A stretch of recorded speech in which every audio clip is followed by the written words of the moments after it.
Salve Maria, meu nome é Euclides, todos já me conhecem, da Capitania Mor da Casa Pia dos Santos Anjos. Venha se juntar a nós, participe do nosso grupo de orações. Bom, por que o demônio odeia tantos homens? O que Deus deu para o homem que despertou tanto a ira do demônio? Para responder isso, precisamos voltar ao paraíso.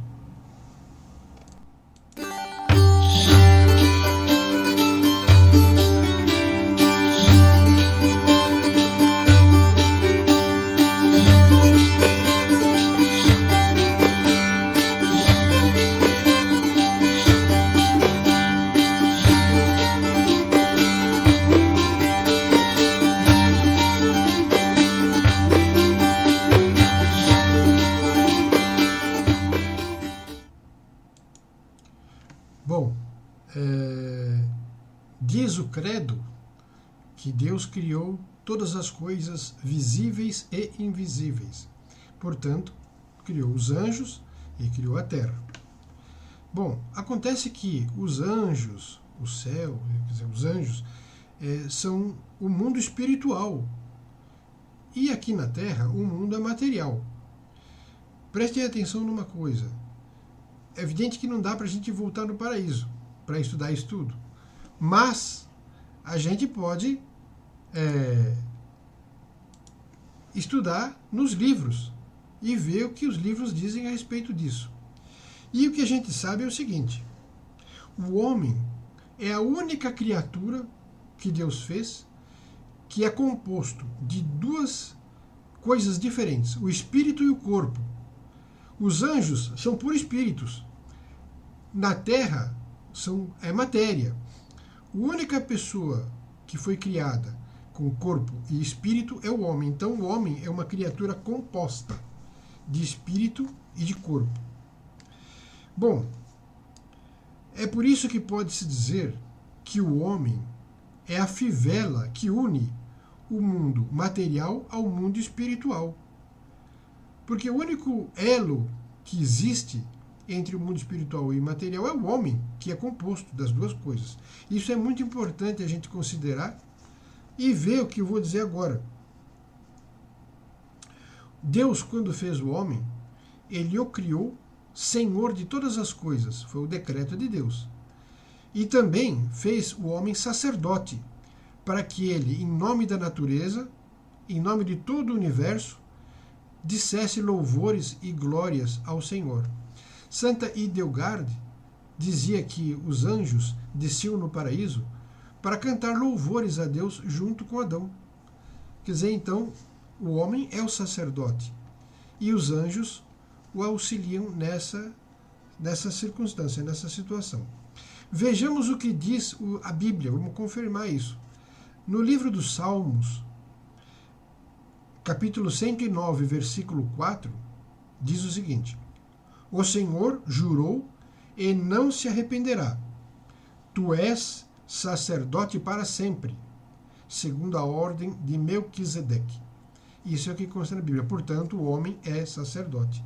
E ora a Deus por todo o universo. Né? Ele é a fivela que une o mundo material ao mundo espiritual. E assim ele roga por todo o mundo material. E uma coisa interessante: até o último planeta, que o homem nunca saberá da sua existência, que fica lá no fim do universo, até esse último planeta que o homem desconhece e nunca saberá quem ele é, até este tem influência, o homem tem influência sobre ele, porque ele é matéria. E Deus pôs esse decreto, que o homem será sacerdote e, em nome de todo o universo, louvará a Deus. Portanto, o homem manda até no último planeta que ele nunca nem vai saber. Então, isso é para compreender que existe um bloco material onde o homem representa a matéria. E o mundo espiritual, que é o mundo dos anjos, que o homem faz o elo entre o mundo material e o mundo espiritual. Isso é muito importante. Bom, Para ser sacerdote e senhor de todas as coisas, como Deus fez o homem, era preciso que Deus desse ao homem muitas graças e muitas bênçãos. Não é?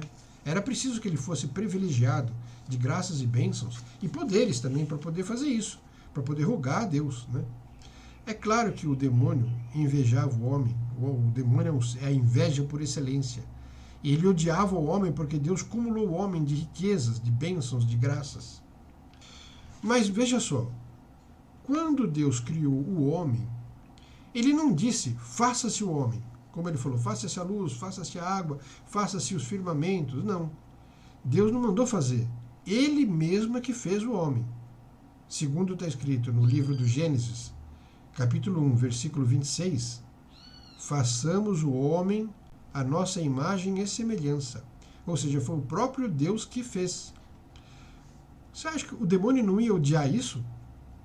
Olha quantos privilégios que o homem teve, quantas coisas maravilhosas que Deus fez para o homem, inclusive foi ele mesmo que fez. E ainda a sua imagem e semelhança, dando-lhe um espírito. Que Deus é espírito, é um puro espírito. Então deu um espírito ao homem. Portanto, o homem é carne, foi feito do pó, e ainda Deus deu-lhe um espírito, um sopro de vida, tá certo? Fazendo a sua imagem e semelhança. Ele fez o seguinte, Deus, quando criou as coisas, ele criou tudo de uma forma maravilhosa, né? E logo depois de ter criado o homem, ele observou tudo que ele tinha feito e deu poderes para o homem. Ele criou o homem e deu poderes, né? Deus abençoou o homem e disse, você vai ser o Senhor de todas as coisas e vai ser o sacerdote e rezar louvando a Deus, agradecendo a Deus e dando-lhes toda espécie de louvores em nome de todo o universo. Bom, e deu-lhe poderes para isso, né? Bom, Deus destinou o homem a ser rei, porque é senhor, rei, e sacerdote. Bom, o homem, ele deve representar este mundo material e deve ser parte integrante dele. Por isso que, desta forma, o homem acabou tendo uma característica especial do que os anjos, que são puros espíritos. O homem, por fazer parte do mundo material e por ter espírito, volto a repetir, ele é o elo que une o mundo espiritual ao mundo material. E ele representa o mundo material no seu todo, não é parte. O homem representa só até a América, a Europa não. Só a Terra, o sistema solar inteiro não. Só a Lua. Não. Deus fez ele senhor de todas as coisas. E quando ele fala louvor a Deus, ele louva por todo o universo, agradecendo a Deus a sua criação. Como a rocha não pode agradecer a Deus, então o homem agradece a Deus por toda a natureza, né? Não bastasse isso, ainda Deus fez um paraíso para que colocar nele Adão, para que ele pudesse viver no paraíso, não é? Então, além de todas as graças e bênçãos, até de enriquecer ele com vários dons diferentes, ainda criou um paraíso especial para ele. E o mundo é considerado o templo, onde o homem deve erguer a Deus um cântico de louvor e de agradecimento. Bom, e por isso tudo, o homem foi elevado a uma ordem sobrenatural. Ele não é só matéria. Ele também não é só espírito. Então ele tem matéria, espírito e ainda as graças e bênçãos que Deus lhe deu para ser sacerdote da terra. Portanto, ele foi elevado a uma ordem sobrenatural. E além do mais, ele ainda foi enriquecido com dons sobrenaturais superiores a toda e qualquer natureza humana. O homem, ele tem graças e bênçãos que nenhuma outra criatura tem. A alma dirige e sujeita todos os movimentos do corpo, porque havia uma sincronia o dom da integridade, onde a alma e o corpo do homem viviam em sincronia, conservando o corpo plenamente dócil para todos os desejos da alma. Então, Deus elevou o homem também a gozar melhor dos dons do Espírito, dando-lhe a impassividade, incorruptibilidade e a imortalidade. Por quê? Olha só. O homem, antes do pecado original, ele não morria. Ele vivia um tempo na terra, depois Deus o levava para o céu. Ou seja, ele era imortal. E ele era incorruptível, ele não se corrompia, não ficava velho. Adão, ele conservava uma contínua juventude. Esses são os dons sobrenaturais que Deus deu para o homem. Apesar de ser matéria, de estar aqui no tempo, ele era incorruptível. E ele era impassível, não sofria nada. E ainda por cima era imortal. E depois de um tempo ele era levado ao céu. Deus fez o homem e pretendia coroá-lo de glória suprema, para gozar junto com as grandes graças do céu, juntamente com Deus. Ele deveria viver cheia de gáudio e felicidade infinita. Tem mais uma coisa ainda que Deus deu para o homem. O Espírito Santo habita a alma do justo. Como Adão foi criado por Deus e era justo, né, o Espírito Santo habitava, Deus Espírito Santo habitava a alma de Adão. No livro 1 de Coríntios, na Epístola de Coríntios, São Paulo escreveu, né, na Epístola número 1 de Coríntios, capítulo 6, São Paulo diz o seguinte, vamos conferir na Bíblia. Ou não sabeis que o vosso corpo é templo do Espírito Santo que habita em vós? Portanto, o Espírito Santo habita a alma do justo. O homem que não peca, o homem que é justo, tem a presença do Espírito Santo dentro de si. O homem é o templo do Espírito Santo. Claro que o demônio só podia ficar furioso. É por isso que ele desenvolveu um ódio contra o ser humano fora do comum, né? Deus havia dado todas essas graças para Adão, todas. E Adão era muito feliz com tudo isso. No entanto, Deus queria que Adão merecesse a glória, não que fosse dado gratuitamente. Então ele pôs uma prova para Adão, para que o paraíso, né, celeste, fosse dado para ele como se fosse um prêmio. Qual era o teste que Deus queria fazer para Adão? Olha, você pode comer de tudo, você pode fazer tudo, só não coma da árvore da ciência do bem e do mal. Essa era uma prova de obediência, onde o homem, obedecendo a Deus, mostraria mérito. Ele mereceu o paraíso porque obedeceu a Deus. O demônio observava de longe e fazia de tudo para perder o homem, porque ele odiava o homem. Bom, a história todos conhecem. O demônio seduziu Eva, né, e depois seduziu Adão. E a sentença de Deus era esse: o dia que comer do fruto da árvore, morrerás. Gênesis capítulo 2, versículo 17. O dia que comer do fruto da árvore da ciência do bem e do mal, morrerás. Então, claro que o demônio só podia fazer Adão e Eva comerem desse fruto. Através de vários ardis, né, ele conduziu Eva, pelo orgulho, né, a comer o fruto. Puxa, eu serei como Deus? Eu conhecerei o bem e o mal? Eu não morrerei? Então eu vou comer. Foi o que Eva fez. E depois levou Adão a fazer isso. Adão, levado pelo orgulho e pelo amor terreno que ele tinha com Eva, acabou comendo o fruto também da árvore. Uma coisa impressionante é o seguinte: Milton, o grande poeta inglês, ele descreve essa situação terrivelmente, e eu vou até que ler, porque é tão bonito o que ele descreveu, porque eu vou ter que ler, não vale a pena dizer com as minhas palavras. Vou ler aqui. o que Milton disse sobre essa situação. Quando Adão, vencido pelo orgulho e pelo amor terreno, comeu o fruto proibido, a terra tremeu até as suas entranhas.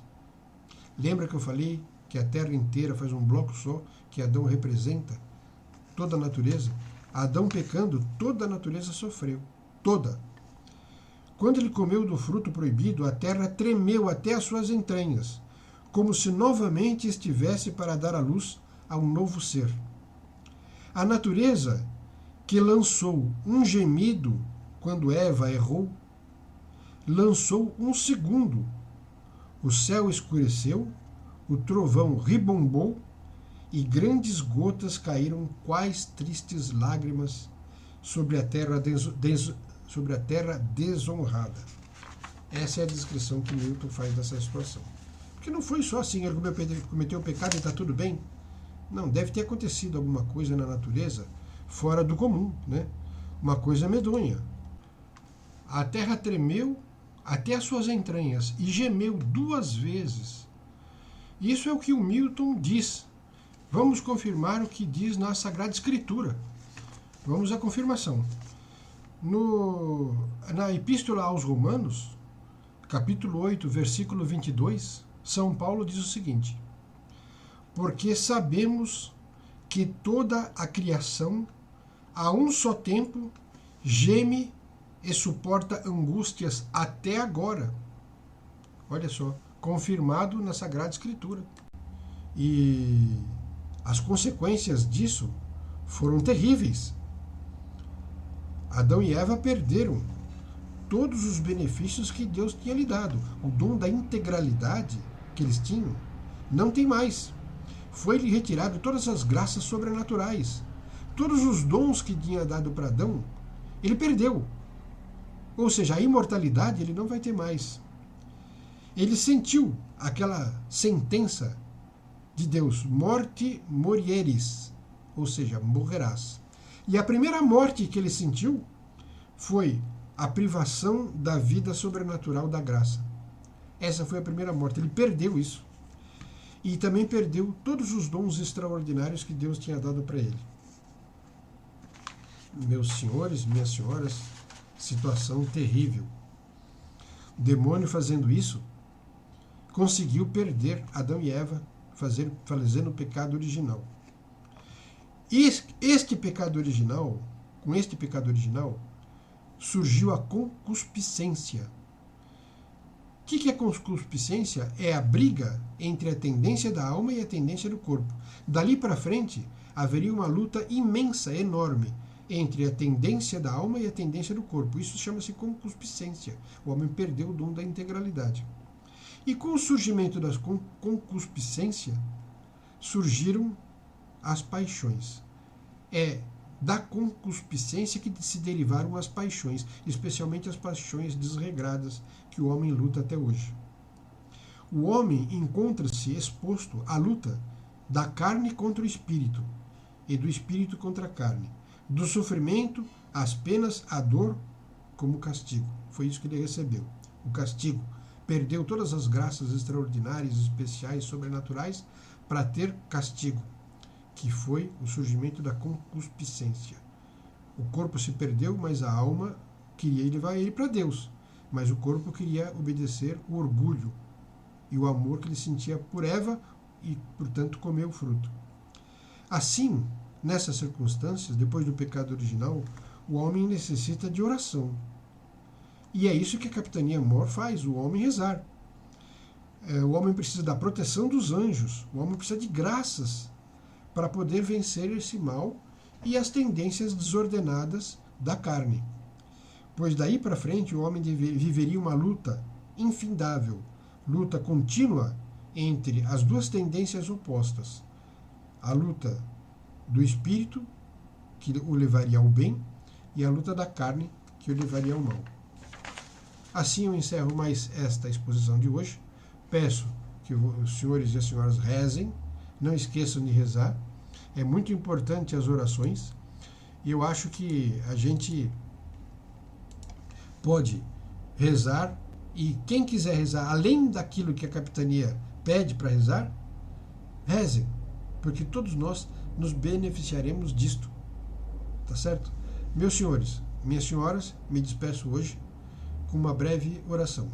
Santo anjo do Senhor, meu zeloso guardador, se a ti me confiou a piedade divina, sempre me rege, me guarda, governa, ilumina. Amém. São Miguel Arcanjo, rogai por nós, nos comprolepia, benedicat Virgem Maria. Salve Maria.